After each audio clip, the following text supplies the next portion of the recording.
দেখো বন্ধুরা, চলে এসেছি রান্নাঘরে।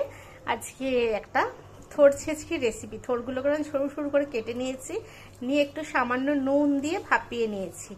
নিয়ে এরকমভাবে চটকে যেটুকু এক্সট্রা জল আছে সেটাকে আমি চিপে বের করে নিচ্ছি। তোমরা কে কে এরকম থোড় খাও?